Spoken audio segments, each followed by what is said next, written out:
मुंबईमधील महामोर्चासाठी 20 जानेवारी रोजी आम्ही अंतरवालीमधून मुंबईकडे रवाना होणार आहोत। या दरम्यान आमच्या गाड्या अडवल्या तर देवेंद्र फडणवीस यांच्या नागपूर आणि मुंबईमधील घरासमोर जाऊन बसू असा इशारा मनोज जरांगे पाटील यांनी सरकारला दिला आहे। तसेच मुंबईमधील सगळी मैदाने आम्हाला लागतील, सरकारने त्यासाठी तयारी करावी असंही त्यांनी म्हटलंय।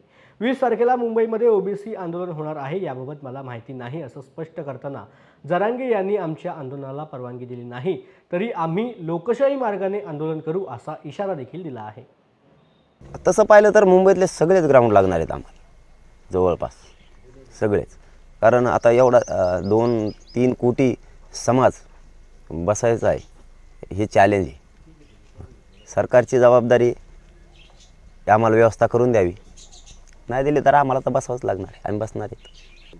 नाही तर कोणत्या दिवशी पोहोचतो हे सांगता येणार नाही। 20ला मात्र गाव सोडणार आहेत। लोकांची फजिती किसान युनियन पण असंच करणार आहे। आता त्यांचं मला माहीत नाही ना, ज्यांचं अधिकृत माहिती घेतो मी, ते काय करणार आहेत काय नाहीत अधिकृत माहिती नाही, त्याच्यावर बोलू नये।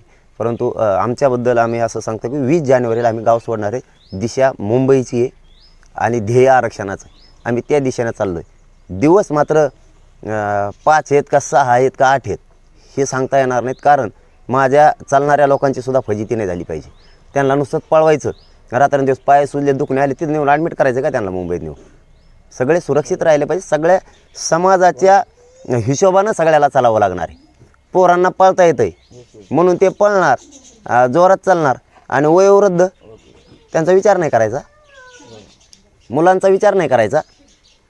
तारीख म्हणजे एखादी समजा अमुक अमुक तारखेला पोहोचणार आहेत, तिथे गेल्या गेल्या का वाटप आहे का आरक्षणाची? मग जायच्या आधी हुकन नाही ना, तसं असतं तर मग तर हेच वाहनं पळलेली असते आम्ही डायरेक्ट। मग तर 21ला जाऊ शकतो सकाळी आम्ही तिथं, 20ला इथून वाहनात बसायचं, 21ला सकाळी हजर। काय ताण आहे का?